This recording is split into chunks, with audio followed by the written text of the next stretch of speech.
Hey, what's up, everybody? Still in southern Oklahoma right now.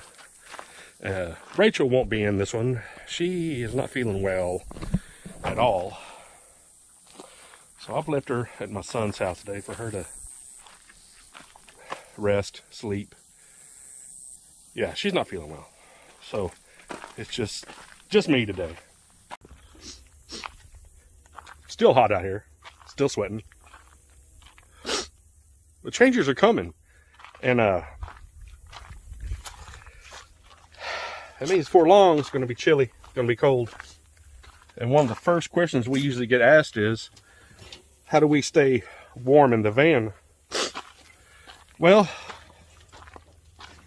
we have a couple of ways to achieve that.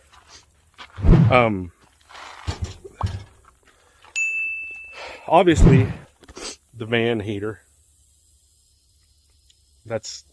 I would say that's number one, but if you're parked somewhere, the actual van heater isn't that efficient. You have to leave the van running, and it uses a lot of fuel. Not that efficient.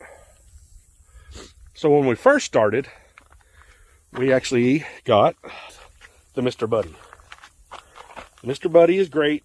It'll warm the van up. No issues. It uses these little replaceable canisters. If you leave it running all night, it will usually go through about one of those canisters. Real easy to light. Just put it on pilot. I don't know if you saw the flame. Let me try it again. There it goes.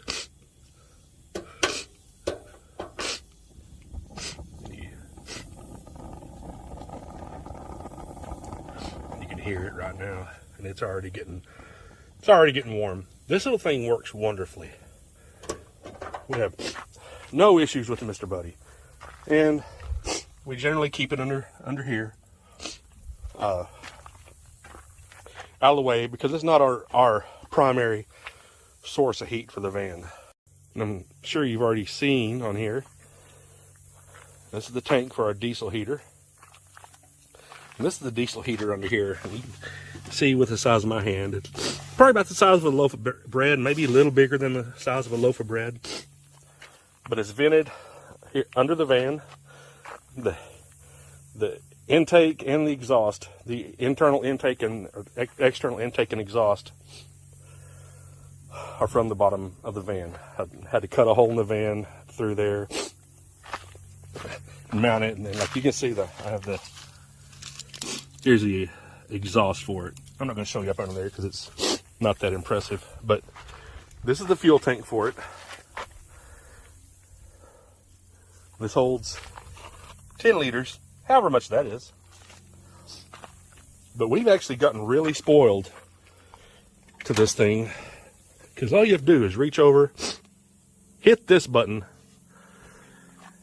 and you're warm. It takes about... Well, I'll go ahead and switch it on for you so you can hear. Now, all you have to do is hit this center button until the status light comes on. And you see it's on now. And there's a pump.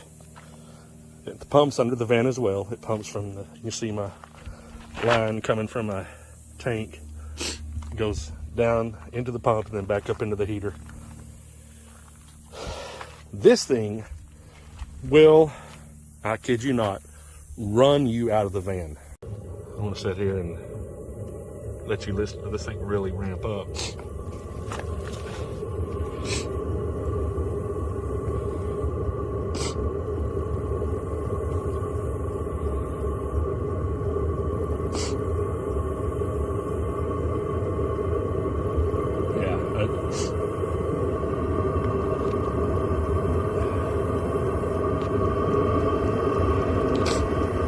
There it goes.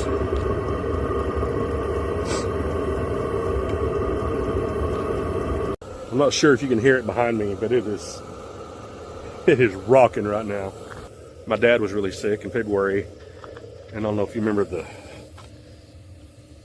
the bad storm that we had in the south. We were in New Mexico and we were trying to get back, and we got stuck in Lubbock, Texas. Well, stopped at a Love's truck stop, and it was icy and snowy, and it got down to 7 degrees that night with about a 20-mile-an-hour wind. 7 degrees Fahrenheit. It was cold. We had this heater going, and even with that IKEA blanket, that IKEA down comforter, we were kicking that off. It was so warm in the van. It was so cold the van didn't want to start the next day, but inside, it was toasty. I mean, we were literally hot. I have no idea what the temperature was in the van that night. That was the coldest. That was the coldest night we've ever spent in this thing. It was. I got up, went in to use the restroom in Love's, and it was bone chilling. Let's put it like that. But that little thing is awesome, and you get spoiled to just waking up, reaching over, hitting this button.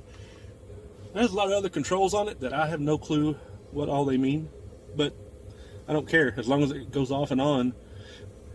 This is a called Chinese diesel heater. It came from China. I got it off eBay, Amazon. It was like 120 bucks. Installation was pretty simple. I mean, if you buy a van, you're going to convert it. You got to get used to drilling holes in it. So I just went for it. I used a jigsaw with a metal blade and cut the hole out. The installation was pretty simple. If I can do it, anybody can do it. Maybe somebody with no arms couldn't do it. I don't know. But it's very, you get spoiled to the, I wish I had something to, wish we had something to cool it off as easy as it is to heat it. Because back in August when we were up in northern New Mexico, I woke up one morning, it was chilly, and I didn't want to get up and get around with the van being cold. So I just reached over and hit the button, waited about 5 minutes, and I really need to see what the temperature of the air coming out is. We have it where it blows down at our feet. We also have a fan. I don't know if you saw our fan right here. We use that and it blows it all around. It's great. Then to turn it off, you just come over here, hold it down until that status light starts flashing. There you go. That's it. As far as fuel consumption, January and February we were in New Mexico, Colorado, and running this thing almost 24/7. I mean, we were running this a lot because it was cold. Fill it up every 3 days, maybe every 3 days, and most it ever took me to fill it up was like $7, if I remember correctly. So it doesn't use hardly anything, and we have it powered off of our solar battery. It uses around actually the most power it uses is starting up, heating up the heating element. I don't want to say heating element, but you have to, your voltages have to be up there. I mean, I think if it's under 11.9 or so, it won't even start. But after it gets going and it kind of gets up to operating temperature and then slows down, it doesn't use much power at all. And like I said, this little thing has been an absolute lifesaver for us. I mean, when I say lifesaver, it was literally a lifesaver in Lubbock. Now, doesn't mean that Mr. Buddy wouldn't have done it, because it would. But it's just not as efficient, and it's not as dependable. I mean, let's just say that. Because this thing, you know, knock on wood, has never let us down. Never let us down. And it's been awesome. This is literally a cabinet that was out of my mom's house above her stove, and I just got it and turned it sideways and put the hinges over here. And I have the ducting run up through here, up through the side, and then there's a duct that comes out. And that wind, let me tell you, it gets hot. Anyway, hopefully next week Rachel will be back in the videos. You know, like I said, she's just not feeling well, but it happens. You're stuck with me today. But thank y'all for watching so much. Thank you for commenting. Y'all go ahead, if you're watching this, subscribe, comment, you know, interact. It really helps the algorithm for us. It does. So, till next time, bye.